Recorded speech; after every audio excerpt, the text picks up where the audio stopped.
বরাবরই আমি cosmetics use করতে ভীষণ পরিমাণে ভালোবাসি। এই ভিডিওগুলো ছিল আমার প্রেগনেন্সি টাইমে। আমি প্রেগনেন্সি টাইমে কী কসমেটিক্স ইউজ করেছি সেটা অনেকে জানতে চেয়েছিলেন, তাদের জন্য আজকে এই ভিডিওটা।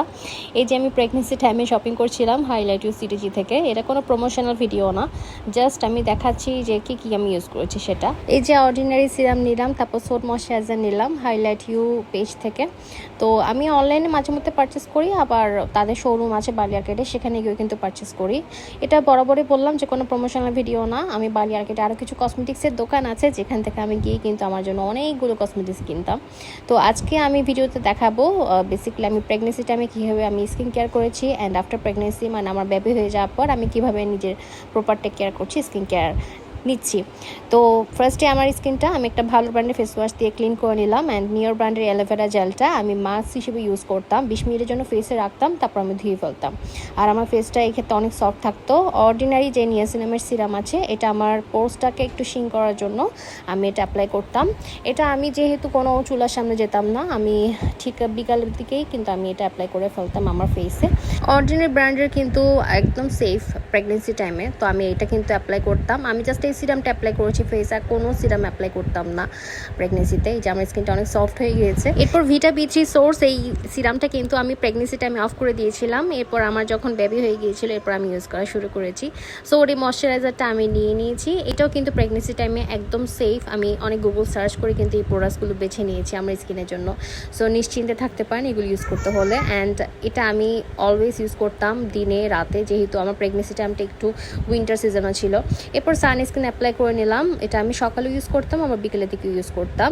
আমি সানস্ক্রিন হিসেবে আমাকে স্যুট করেছে কেটিডল ব্র্যান্ডের সানস্ক্রিনটা। সো এটা আমি অ্যাপ্লাই করতাম। সামান্য একটু নিলে কিন্তু এটা খুব সুন্দর করে স্কিনটাকে গ্লো করে, একটু হোয়াইটেনিং করে, অ্যান্ড 50 SPF আছে। সো বুঝতেই পারছেন যে অনেক ভালো। এটা কিন্তু সান প্রোটেক্ট করে খুব ভালো মতোই।